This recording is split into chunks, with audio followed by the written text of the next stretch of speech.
નમસ્કાર મિત્રો, આપ જોઈ રહ્યા સિટી રિપોર્ટ રાજકોટ।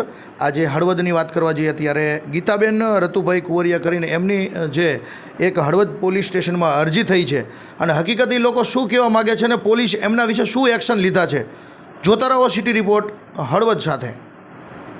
તરત કટ કરો। હા, ગીતાબેન રતુભાઈ ઘરવાળો છે થોડોક મગજનો ઓલો, મારો દીકરો હરેશ રતુ અને જયા હરેશ અને એના સાસુ સસરા દદુ ચઠ્ઠા, કચુ ચઠ્ઠા, દેવરાજ દદુ એમને પૈસા દઈ દે ઘરમાંથી લઈ લઈને અને એમનું કીધા કરે છે, અમને મારકૂટ કરે છે અને અમને માર્યા, ધોકો માર્યો, જેનો મને દુખાવો થાય છે।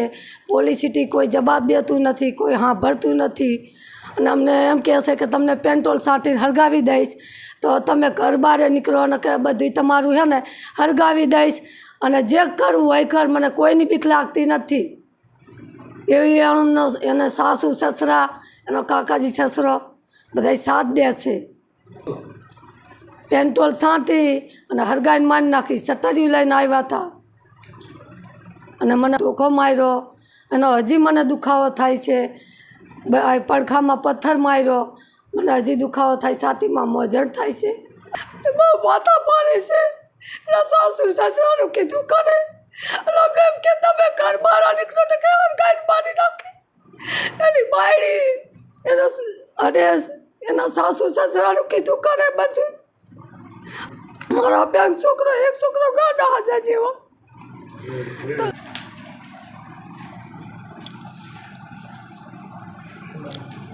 મારું નામ દેવી પૂજક અરવિંદ રતુભાઈ છે અને આ મારી મમ્મી છે। થોડાક સમય પહેલાં જે મારો ભાઈ છે મોટો સૌથી, હરેશ રતુભાઈ, અને એના ઘરના છે જયાબેન હરેશભાઈ, ત્યારે બનાવમાં એવું હતું કે મારી મમ્મી એમને પહેલાં અગાઉ ટૂંક સમય બોલું બાજુ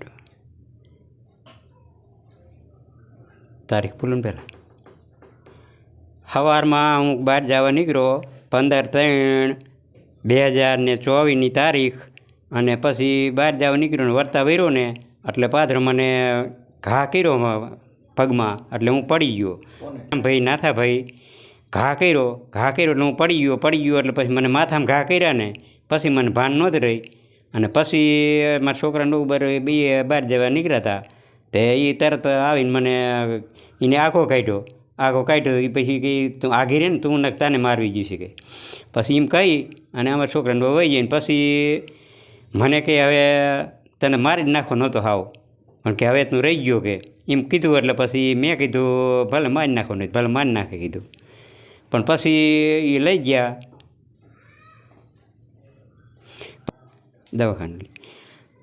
પછી મને દવાખાને લઈ ગયા એટલે અહીંયા મને સારવાર જરાક આપી એટલે મને જરાક સરખું આવ્યું, એટલે પછી સુરનગર મને અહીંયા મોકલ્યો એટલે પછી અહીંયા સાહેબે મને જોયું બધું ટાંકા માકા કે એ ફરીને પાછા હજી નિશાન છે, આ માથામાં ટાંકા લીધા છે, એ ટાંકા લીધા અત્યારે તો સારું જરાક થઈ ગયું, પણ હવે તોય દુખે છે જ જરા, પણ પછી અત્યારે હજી મારા ભાઈ એમ કે ધમકી જ મારવી છે।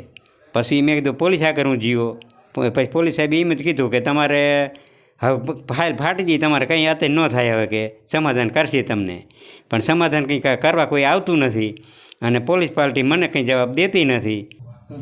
મારો ભાઈ મને હજી ધમકી બહુ મારે છે અને પોલીસ કેસ હું જીવો તે પોલીસ સાહેબ કંઈ મને જવાબ દેતા નથી। હવે મારે એનું કરવું શું, મારે ગરફમાં કામ કરવાનું આવે છે ને 4 દીથી હું નહીં ત્યાં જવું હું ને આવું હું, પણ તોય મને કંઈ હજી જ જવાબ દીધો નથી, એટલે મેં કીધું હવે મારે કરવું શું કીધું હવે પોલીસ સ્ટેશન જવું હું, પણ કેશુભાઈ મને જારો ત્યારે કે હા તા હું લઈશ એમ કરે છે, પણ ફરિયાદ નોંધતાય નથી અને કંઈ કહેતાય નથી અને ધક્કા ખવારે છે। એટલે મેં કીધું એ પમદી આવ્યો ને તો પમદી મને કે હા કે આપણે બીજા સાહેબ આવ્યા નવા તો એના આગળ તમે જાઓ, પછી હું એના આગળ ગયો તો એ સાહેબે મને એમ કીધું કે તમે કે ગમે એમ કરો તો તમારું કંઈ કાયમ નહીં આવે કે હવે કે એ કેશુભાઈ કરે એમ થાય કે અમારું કંઈ કાયમ ન આવે કે કેશુભાઈ ગયા હોય એટલે એને જે નોંધ્યું હોય ખબર હોય ને। પછી મેં કીધું મારે હવે શું કરવું કીધું, આમાં મને તો એ જ કંઈ જવાબ દેતા નથી, એનું મારે કરવું શું કીધું। હવે ગરફાન કરવાનો મારે હવે વારો આવ્યો છે તો હવે મારે કરું શું? તમારે પોલીસ તો તમે કંઈ જવાબ મને દેતી નથી, એટલે મારે તો ગરો કરવાનું જ આવ્યું છે ને. મારે જો આ માથામાં 14 ટાંકા આવ્યા છે માથામાં હાવ તારે, એટલે સાહેબે મને એમ જ કીધું હતું કે આ તમે બચી ગયા હો, ન કે તો વીએ જ જેવો જતી રહે. પછી સાહેબે જરાક સારવાર કરી એટલે કે હવે કે તમારે નહીં વાંધો આવે, પણ મને હજી કંઈ જવાબ જ દેતા નથી. એનું કરું શું? ટાંકા એટલા આવ્યા તો હવે મને જરાક બોલવું એમ થાય ને, કે બોલવું એમ નહોતું થતું, ઠામકું બોલાતું જ નહોતું. એટલે મારા ભાઈના વિરોધમાં મેં ફરિયાદ કરી, પણ કોઈ જ લેવા જ નથી આવતું ને કંઈ કહેતાય નથી. અમુકના કંઈ એમ કહેશું ભાઈ એમ કહે લો હું અમે આવશું, પણ એ હજી કંઈ જવાબ દેતા જ નથી. શું જ્યારે હું આવતા 2 દાણ ભેગા થયા તે કે હા કે કાલે આવશું, પમદી આવશું, પણ હજી કંઈ આવતા જ નથી. હવે મારે કરું શું? દેવી પૂજક અરવિંદ રતુભાઈ, અને આ મારી મમ્મી છે. અમે કુલ સભ્ય 6 છે, અને મારો ભાઈ જે એના લગ્ન થઈ ગયા છે, એના સસરા સાસુમાં અહીંયા રહેતો હતો એના સસરાના ઘરે. ત્યારબાદ મારી મમ્મી એમને પરણાવવાના 6-7 વર્ષ થયા, અને અત્યારે હાલ અહીંયા આવીને એમ કહે છે એના સસરાને એનું સાસુને એમ કહે કે તમારા ઘરે જતા રહો, તમારા મા બાપના ઘરે. ત્યારે એના જે કાકા સસરાની બધા ચગાવે ને એ એમ કરે છે. જે આ મારા મમ્મી પપ્પા છે ને, તો એને એવું તો થતું જ નહીં કે મારા મમ્મી પપ્પા છે, બરાબર? તો એને એવું થાય કે મારા મમ્મી પપ્પા એના સાસુ સસરા લાગે છે, પણ એ જે એમ કહે ને એ જ એમ કરે, બરાબર? એના સસરાને એના સાસુ એના જે કાકાજી સસરાની બધા કહે ને એ એમ કરે. એના કાકાજી સસરાની જે થોડાક દિવસો પહેલાં રાતે 11 વાગે ગાડી બાંધાવીને આવ્યા ને, તો એના મારા મમ્મી પપ્પા એમને રાતે લઈ ગયા હતા કિડનેપ કરીને. ત્યારે એમને 4-5 દિવસ બાંધીને રાખ્યા, અને મારા પપ્પાને જે મારો ભાઈ હતો એના કાકા સસરાજી જેમ કહેતા હતા ને એમ મારી મમ્મી પપ્પાને બાંધીને રાખ્યા. અને રાતે લઈ ગયા ને દિવસે અહીંયા અમે જાણ કરી ને, તો અહીંયા એના કાકાજી સસરાના બધા અહીંયા એના ઘરે હતા મારા મમ્મી પપ્પાની. ત્યારે એમને મારા પપ્પા પર અત્યાચાર કર્યો, એટલે ખૂબ જ એમ કે હદ બહાર કરી નાખ્યું હતું. કોઈ સગા સંબંધીનું હોય ને એવો વ્યવહાર કરી નાખ્યો હતો. અને મારા પપ્પાને એક કવાડો માર્યો મારા ભાઈએ ખુદે. પછી મારી મમ્મીને એક માથામાં ધોકો માર્યો. અત્યારે હાલમાં પણ માથાનો દુખાવો થાય છે. અને અત્યારે હાલમાં જો અહીંયા જ રહીએ છે ને હળવદમાં, તો એમ કહે છે કે તમે બધા ઘર છોડીને જતા રહો, આ બધું મારું છે, બરાબર? તો આ અમે હળવદ પોલીસ સ્ટેશનમાં અનેક ફરિયાદો આપી, પણ હજી હાલમાં હળવદની પોલીસ સ્ટેશનમાં કોઈ ફરિયાદનો નિર્ણય લાવ્યો નથી, અને કોઈ પણ કાર્યવાહી થઈ નથી. હળવદની પોલીસ સ્ટેશનમાં 27/3/2024 રોજ ફરિયાદી આપી છે, તોય પણ કાંઈ નિર્ણય લીધો નથી. અને હળવદની પોલીસ સાહેબનો સહી પણ કરેલી છે. અને જ્યારે પણ એ આવે ને રાતે ઘરે મન ફાવે એમ આવે, 10 વાગે આવે, 12 વાગે આવે, 1 વાગે, 2 વાગે ફૂલ દારૂ પીને આવે.